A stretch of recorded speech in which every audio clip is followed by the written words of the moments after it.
Shana Tova.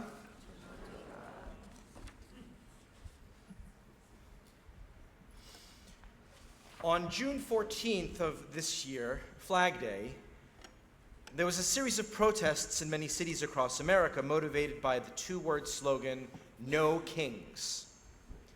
While it might come as a surprise to these protesters, the same impulse that inspired them to gather was also the catalyst for the Tea Party, a series of protests and gatherings in 2009 and 2010. While each had their own respective grievances against the government, the theme was essentially the same. The government has too much power. This is a deeply American sentiment and can be found in many American protest movements, from the Black Panthers to the Daughters of the American Revolution.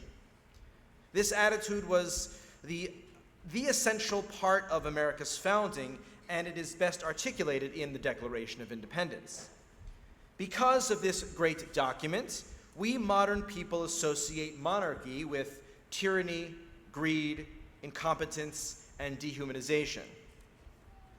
Thomas Jefferson, in a letter to George Washington from his first assignment in France, wrote in 1788, quote, "I was much an enemy to monarchies before I came to Europe. I am 10,000 times more so since I have seen what they are. There is scarcely an evil known in these countries which may not be traced to their king as its source, nor a good which is not derived from the small fibers of republicanism existing among them," end quote. Not only did Jefferson and his fellow American founding fathers experience the excesses of the British crown, they also were inspired by earlier writers who hated monarchy, who were themselves inspired by the Bible. Thomas Paine, in his best-selling book Common Sense, published in 1776, cited the prophet Samuel's negative reaction when the people asked him to appoint a king, telling them how this king will enslave their children, confiscate their belongings to pay for his luxuries.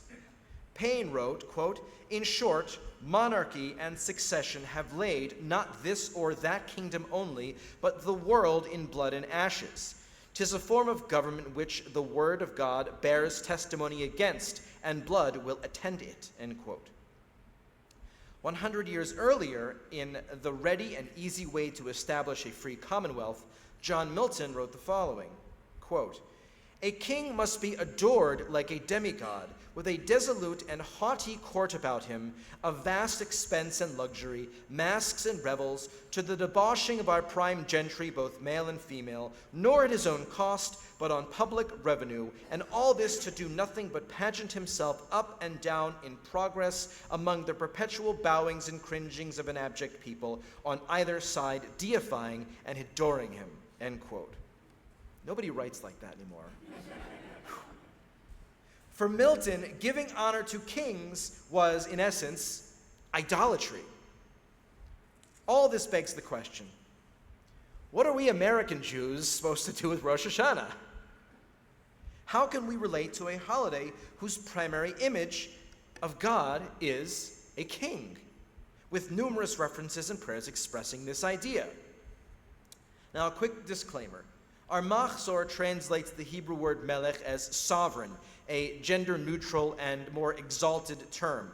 But for the purposes of my point right now, I will be using the gendered and earthly word king, and I'll come back to the word sovereign a bit later. The book of Deuteronomy seems ambivalent about human kingship. A careful reading of the Torah implies that having a king is a concession to the Israelites if they want one, and not a commandment, because truly only God is king. This is made clear in the book of Judges by Gideon, who, after leading a military victory, was offered kingship and says in response, quote, "I will not rule over you myself, nor shall my son rule over you. The Eternal alone shall rule over you," end quote. In the book of Samuel, God emphasizes the distinction between human rule and divine rule when expressing anger over Israel's desire for a king to rule over them. God says, quote, "It is not you they have rejected, but they have rejected me as their king," end quote. This is a much harsher position than the book of Deuteronomy, which at least allows for the possibility of a king. The rabbis continued and amplified this suspicion of kingship even for God. One midrash imagines that God reigns only with national consent given at Sinai. It opens by wondering why God did not give the Ten Commandments at the beginning of the Torah. Why wait until the Israelites were at Sinai? The midrash answers by saying that a king has to do good things for the people first, to demonstrate why the king should rule over that people. This is why God first brought the Israelites out of Egypt, divided the sea, sent down the manna, brought up the well, provided the quails, and fought the battle with Amalek. Only then could Israel accept God as king. In a truly radical midrash, the rabbis affirm that God cannot be a king, and can't even be God, without Israel accepting themselves as God's subjects. Citing a verse from the prophet Isaiah, which states, "You are my witnesses, says the Eternal One, and I am God," the midrash teaches that the verse really means, when you are my witnesses, I am God. But if you are not my witnesses, I am not, as it were, God. To use language with which we are familiar as Americans, this is consent of the governed. A king's status depends on recognition by his citizens. Without them, a king is not a king, and in this case, God's coronation depends on God's partnership with Israel. What is most striking about the Torah itself is that while the Torah often uses parent, child, and lover, beloved imagery, it does not explicitly describe God as king. There are only 3 allusions to God as king in the entire Torah, and they all come from poetry or song.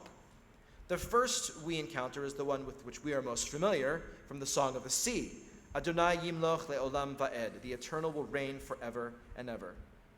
The second comes from the blessing of the prophet Balaam, but this is only in the form of parallelism, and maybe not even a direct description.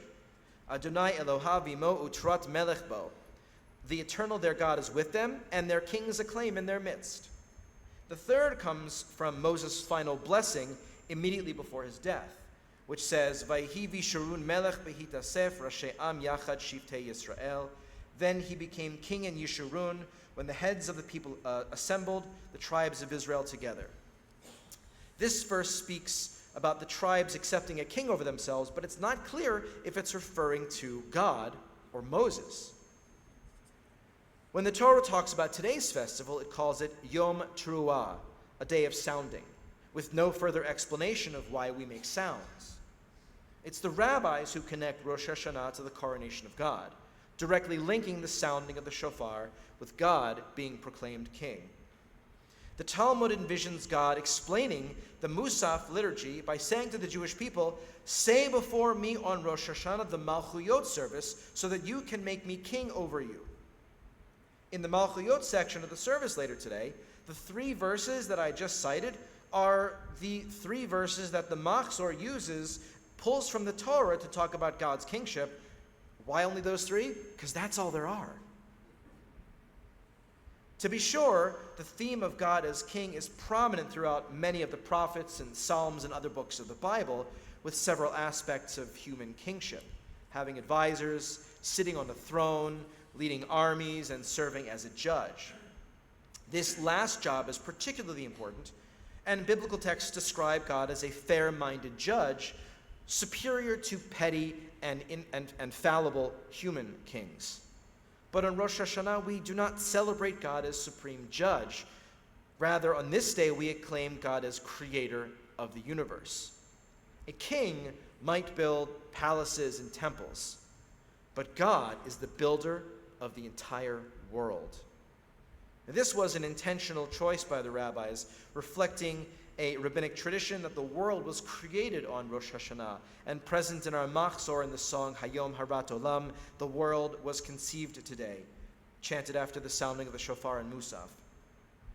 The rabbis, and really almost all Jews living until about 200 years ago, knew what life was like under kings, and how unpredictable and unstable life could be, especially when power changed hands.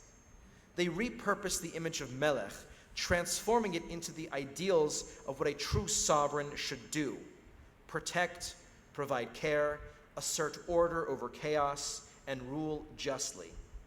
In contrast to a Melech Basar Vadam, a king of flesh and blood, God is Melech Chai V'Kayam, living and eternal sovereign. This is one of the reasons why, in addition to its gender neutrality, our Machzor translate Melech as sovereign. This nuance creates a vast distance between a person who might rule over one small piece of land to Melech HaOlam, the sovereign of time and space. One of the liturgical poems read on Rosh Hashanah is called Melech Elyon, Sovereign on High. It's found in our Lev Shalem Machzor. It describes the ideals of divine rule and contrasts them with human sovereignty. I cite from page 155, which explains, quote, in its original form, each stanza describing God's attributes alternated with a stanza describing the failure of human royalty. While human kings might proclaim that their rule was justified by divine right, Jews praying in synagogue declared that only God's rule had true legitimacy, end quote. And there's also noteworthy choreography that accompanies this poem. For every verse exultantly speaking about God, the ark is opened. And for every verse disparagingly speaking about human kingship, the ark is closed. God as Melech, as sovereign, is all-encompassing.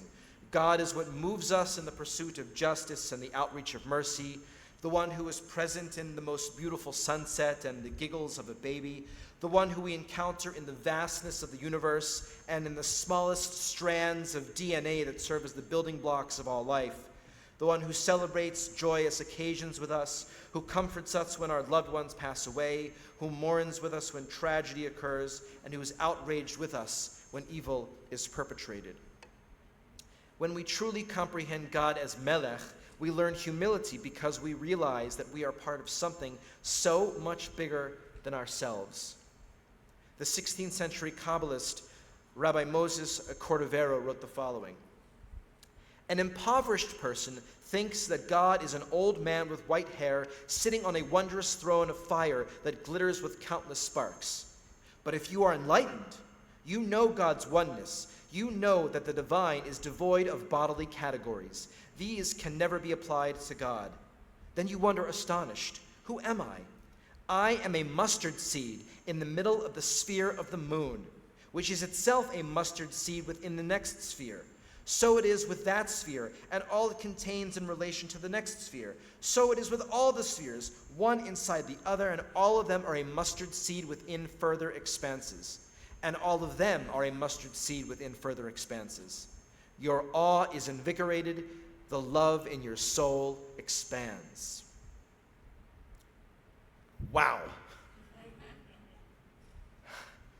This is the overwhelming awe we are meant to feel when we realize God's true malchut, God's true majesty. The challenge is in Cordovero's last sentence, to respond with the awareness of God's sovereignty with awe and love.